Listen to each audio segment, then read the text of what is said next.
We did have a bad experience with food this week. Right. This food looked so good too. On the menu, the pictures, it looked really delicious. The big red flag for us is when the guy was serving the food to us, he was smelling the meat. Oh, what a week, guys. What a week. It was full of highs and lows and everything in between. So where are we falling? We are sitting at the KLCC park in front of the water play area because the kids wanted to go and have a mess around, and we thought, what better place to do it? Yeah, exactly. We thought it would be a perfect time to catch everyone up in Kuala Lumpur, in one of the places we love the most in the world. So last week we had to say goodbye to our friends, the Hutchinsons. They left for China, and we had one final catch up with them at our place while they were waiting for their So by the time they had to check out and go to the airport, they had a few hours, and it's not overly fun sitting in the airport with 3 kids. So we said, just come to our apartment, use up our aircon, have a chat, we'll just catch up for the last bit, and then off they went. So our weekend was pretty uneventful, to be completely fair. This is the non-interesting bits of full-time family travel that people don't talk about. We basically hung around at the condo, went for a few swims, went to the arcade, but the rest of the weekend was used catching up on work. The work never stops, so we still have to make our income. And the interesting thing about traveling like this is, we may not work traditional hours like someone does a 9 to 5, but that means sometimes you have to work on a Saturday, sometimes you have to work on a Sunday. Work at night. And work at night. So we've been all over the place this week, I think. We've checked out quite a few of the malls. We are located in Bukit Bintang, and we have malls everywhere. And I'm super lucky because every day, 4 to 5 times a week, I do Muay Thai at Dragon Muay Thai in Jalana Law. So every evening, I walk down Jalana Law to get home, and I get to try different things every day. So one day I tried a Malaysian satay, that was incredible. Goisiers, ramen, which we both had. I also, last night, tried a Roti John, which is good because this time of year with Ramadan and the bazaars, there's lots of different Roti Johns. It's one of my favourite meals, guys, Roti Johns. So I got to try a Roti John. That was really good. One of the awesome things about KLCC, which is like the centre of Kuala Lumpur, is things like this. Look at this water area right here. It's completely free, it's on all the time, and it's literally smack bang in the center of Kuala Lumpur. Over here, you might not be able to see it, but over here, you have the Petronas Towers, and under that, you have the Surya Mall. And this is somewhere we take the kids quite often because it allows us to have a bit of a break, to have a sit down, and to just let the kids have a swim. You can see there that they're having a great time. Completely free, and there's always kids down here, so it's a good place for the kids to make new friends and meet new people. We did have a bad experience with food this week, though, didn't we? Which was a bit of a low light of the trip. This food looked so good too. On the menu, the pictures, it looked really delicious. And from the get-go, we should have noticed the signs, really.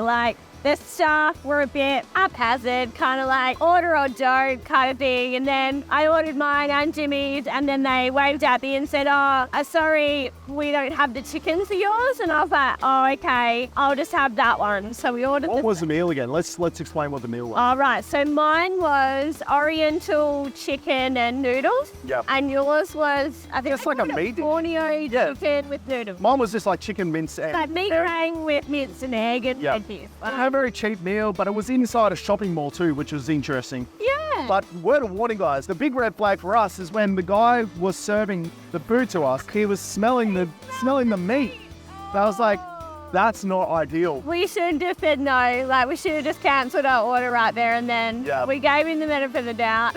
Look, I've done a couple of smells on meats in my time, but you don't do that in a commercial premises. Not in a commercial premises. So we got our meals. We're not going to name and shame the place. It was a lot off, but we got our meals, and it didn't taste right. I must admit, mine didn't taste right. Mine didn't quite taste right either. And then so I'd eaten half of mine, and Riley was still hungry, so Riley wanted my noodles as well. So he ate them too. And by that night, we'd had dinner. I can't remember where we went for dinner. Oh, I think it was the quesadilla place. We went to Mexican. Yes. And by the time we got home, I was like, I really need to go to the toilet, and I had to go. And then as soon as I finished, you were like, I have to go. Then I'd had a shower, and Riley comes in and he's like, I have to go. And I was like, oh, here we go. We're done. We're done for. We're absolutely done for. And the only person that didn't get sick in our household was Liam. And he didn't eat the noodles. And he didn't eat the noodles. So it had to have been the chicken and the noodles. So that is our first bout of gastro-induced food poisoning in a very long time. We would generally say we might get food poisoning once a year, which is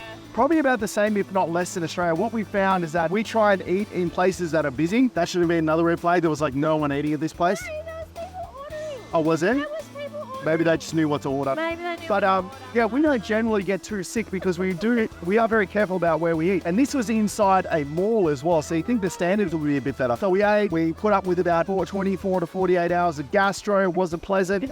I lost about... Actually, well, we only have one toilet. We only have one toilet. I lost about 2 kilos, I reckon, during that period. But we're all better now. But Paul Riley, we're adults. We can take it. We can take it. But Paul Riley got quite sick and, he's laid off on the couch all sad and sorry for himself. But he's running around. He's fine now. Fine again. Yeah. So that always noodles. It didn't put him off, so we're all good. And it hasn't put us off Malaysian food. We still love Malaysian food. We just chalk this to wrong place, wrong time. Now, there's another place I want to show you guys that I think is personally pretty awesome. I just think it's grossly underutilized, and it's right next to the KLCC water park. This park has one of the biggest playground areas I've seen in a city. This is a little playground area and it's freaking massive. There's like 10 different individual playgrounds here. So you got like this little playground here and then it wheels around and you barely see any kids in here. It's crazy considering how big and awesome this place is. It goes all the way down there.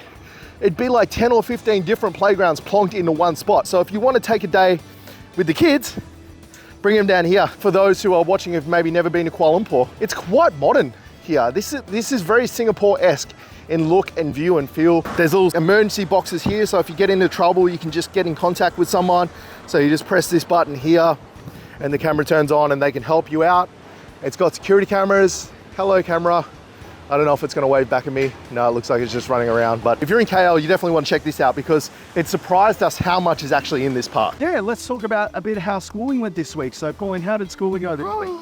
Schooling was a little bit tough this week. We kind of hit a standstill or a roadblock just in the way that we were doing it, I think, because I was trying to get some work done at the same time I was schooling them. And Jim made me realize like it's just not the right thing to be doing. We either have to be doing schooling or we have to be doing work. Can't mix the two together. So yeah, so we had a few days that were really tough, but we've kind of got back on track now. I do my work kind of before everyone starts at 9 o'clock. I try and sit down, have my breakfast and do some work at the same time. Kids do their schooling. Once we've had lunch, I do a few more hours or an hour or so, depending on what we fit in. And then we come out like we have today. The thing is with the way we travel is that it's a work in progress. This is the thing that people don't talk about is that it's not just postcard picture perfect life. This, traveling full time as a family. Yeah. There is ups and there is downs, like there are days where I'm like, oh man, I really could just go home. Yeah. It's getting too hard. Yeah. And then there's days like this where we're just sitting around, relaxing in a place that we would never have in Australia access to and go, this is all worth it. Looking at the Petronas Towers, the boys are swimming. Free swimming pool. Yeah. In the middle of the city. Like, it is amazing. But traveling is a whole nother lot of hard. Like there is days that it's a travel day and nothing gets done. Then that puts you back so many more days to go try and get yourself sorted because then you enter a new country or a new location. You have no idea where the shop is. You need to get credit for your phone because the internet doesn't work. Like there's just a whole other set of problems that come along with it. So at the moment it's quite nice just to be sitting put in KL. Yes, it's hard because routines have changed and we're trying to get back into the swing of things, but I don't think we'd have it any other way. No, it's our life now, like it's what we're used to. Yeah. And speaking of that, we're super excited. In a month, we are off to Japan. So we need your advice. Where should we stay in Japan? Where are we not going to go broke? Yeah. What things should we see? What things should we do in the rest of Japan as opposed to Tokyo? Yeah. If you've got some experience of that, let us know in the comment because we are open to that. Obviously, we're going to take you along for the journey as well. And obviously, we are on a budget. Like, we do not have infinite amount of money. So that's where the accommodation is really getting us at the moment is it's way over our budget. So we're really going to have to be very strategic about Japan.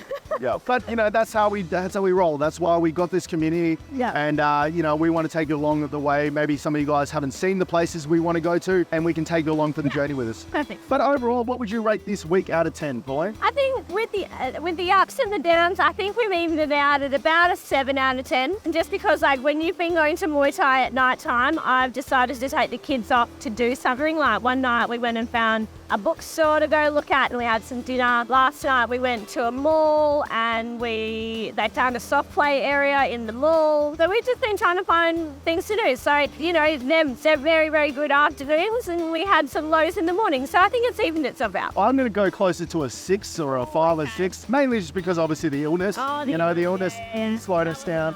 And also just, the hurdle we have with schooling. But that's, that's a soft 6, like that could easily go up to an 8. Today's, like I said, days like this make a big difference. Except for maybe the heat. Oh, yeah. In the last 15 minutes we've been sitting here, my shirt is basically changed colour.